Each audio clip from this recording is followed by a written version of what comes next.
Now, a major decision is looming on what's been described as the largest water infrastructure project in the history of the state, the €6 billion water supply project for the Eastern and Midlands region. The plan would see a 170-kilometre pipeline carry water from the Parteen Basin on the River Shannon to Dublin and beyond, with extraction levels of up to 330 million litres per day. Supporters say it's essential to secure the capital's long-term water supply, while critics, particularly in East Clare, warn it could have devastating environmental and tourism consequences, whilst the local authority is preparing a submission to An Coimisiún Pleanála ahead of its decision. Joining us now to discuss the project is Gary Gibson, who is Senior Programme Manager with Uisce Éireann. Good morning to you, Gary. Good morning, Alan.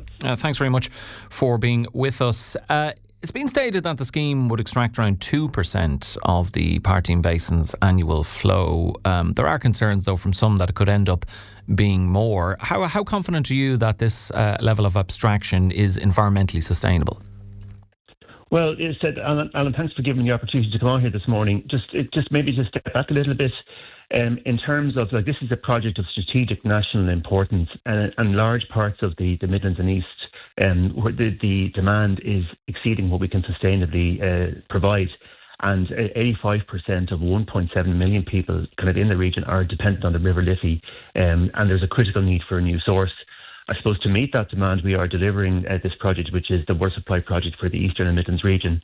Again, as I said, it's a strategic national project of huge importance, and it'll provide a kind of a safe and resilient water supply for up to 50% of the population of the state. As you said there, we do propose to abstract at peak 2% of the average long-term flow kind of in the Shannon, and we will treat it nearby as a new water treatment plant near Bird Hill. 300 million litres a day is the design for that water treatment plant, and we'll pipe it through Tipperary, Offaly, Kildare to South Dublin, where it will connect into the greater Dublin area of Kildare, Meath and Wicklow. In terms of the scheme is sized for that 2%.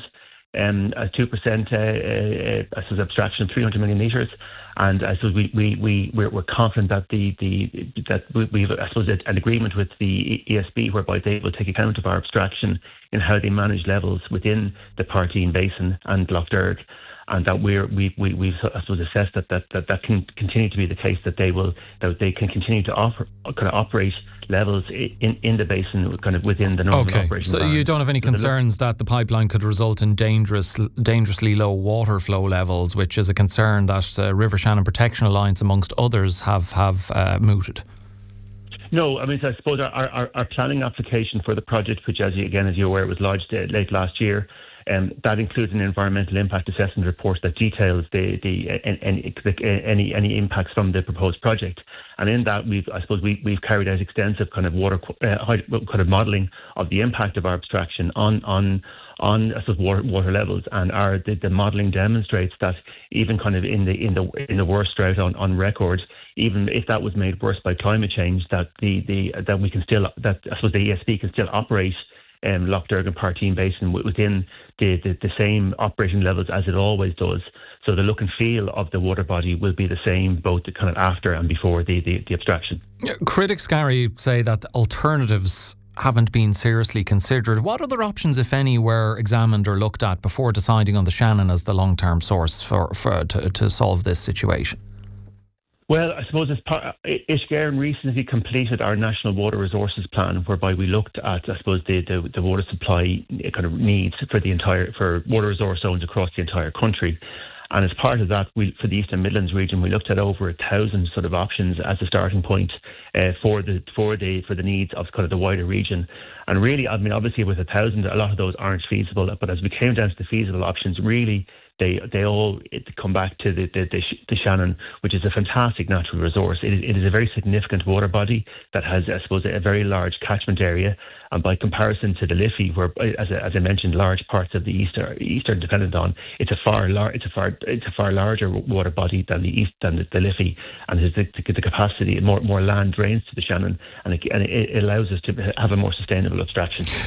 Would you hold any truck or concerns, because there are concerns locally, particularly in East Clare, that this could impact biodiversity, fisheries and tourism, which are all really important to the eastern part of the county? What would you say to people who have those kind of concerns? Well, I suppose we acknowledge the importance of Lough Derg and the Shannon for recreation, tourism, and the ecology of the region. And I suppose we were aware of those. But as I said, we have submitted an environmental impact assessment report with the planning application that demonstrates that the abstraction is sustainable. So while we acknowledge concerns, we think that we can address those, and that's detailed in the environmental assessment report that accompanies the planning application. The Council, as I mentioned, preparing a submission to An Coimisiún Pleanála outlining concerns from elected representatives. Local councillors here have described the consequences as potentially devastating. And there's a feeling amongst the local community that they're carrying the burden for Dublin's water needs. What's your response to that view, and also just the level of political opposition here? I suppose. I mean, the point is that the project is really it's a project of national importance. So it is important for the entire country and for large parts of the Midlands and Eastern region. So we do acknowledge concerns from people in the area. I mean, we would point out that Uisce Éireann is, I suppose, we're a state body. We deliver water resources for the entire country, and we do invest in all parts of the country, not just this project. In recent years, we've invested over 74 million euros in Clare in a number of water and wastewater projects. So while this project does, there is impact. I suppose there is. It's for the wider region as well, but we will continue to invest in water resources in the entire country as well as County Clare. There's a general concern or general view here, and indeed one of our listeners is expressing it here in a text message, which I'll put to you, Gary, on 086 1800 964. They're saying, if Dublin is a sieve, how will pouring more water into the sieve work? The correct thing to do is fix the leaks in the Greater Dublin area, and if there are still issues, then and only then should the state be looking at mining Clare for water. And that is the argument from many here, Gary. The greater investment in leakage reduction, water conservation and regional supply upgrades could remove the need for this project. It would take water from here to go up to Dublin, and yet there would still be water leaking out of the archaic pipes on that side of the country. What do you make of that kind of prevention is better than cure view that many hold? I think that's a really good point, and leakage reduction is really important to us. We have already reduced leakage nationally to 36% and to 30% in the Greater Dublin area, and we will continue to invest in leakage reduction, and that's part of the solution. But that in itself isn't the only answer. We also need a new source. So really, leakage reduction is incredibly important to us, and we will continue to do that. Leakage reduction is... But would leakage reduction make a significant difference? Isn't it estimated up to half of the water is lost because of leaky pipes?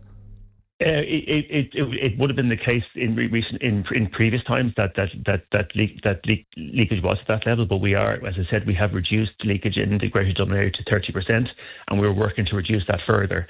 And I suppose our the need for the project takes account of increased leakage reduction in the Dublin area, in the Greater Dublin area, and in the Midlands region.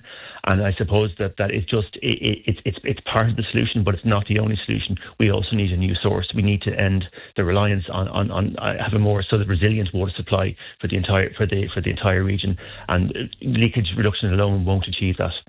I asked you about the 2% extraction level earlier on, and with the possibility of supplying the likes of Offaly, Westmeath and Tipperary, is this project designed with future expansion in mind, and could that see more water being extracted from the Parteen Basin? No, the project, the planning application, the project is designed for that 300 million litre abstraction figure, and Uisce Éireann has no plans to increase that in the future. Okay, well, look, a decision from An Coimisiún Pleanála expected in the coming weeks. If approval is granted, what happens next? Construction hope to begin by 2028. So what would the key milestones between now and then be? Well, as you pointed out, the An Coimisiún Pleanála's consideration and decision on the project is a key milestone. We hope to have that late this year, early next year, and with that we will progress procurement of the project and hopefully be in a position to appoint contractors at some point towards the end of next year or into 2028, start work in 2028, and then we would expect the works to take approximately 5 years to build. And so we hope that we would have, if in the event of a positive outcome, we could have the work completed by the early 2030s. Okay, well, I'm expecting many more messages on this aside from our listener there. 086 1800 964 if you want to have your say on the Parteen Basin pipeline project. But Gary Gibson, Uisce Éireann Senior Programme Manager. Gary, thanks for being with us this morning. Thank you, Alan.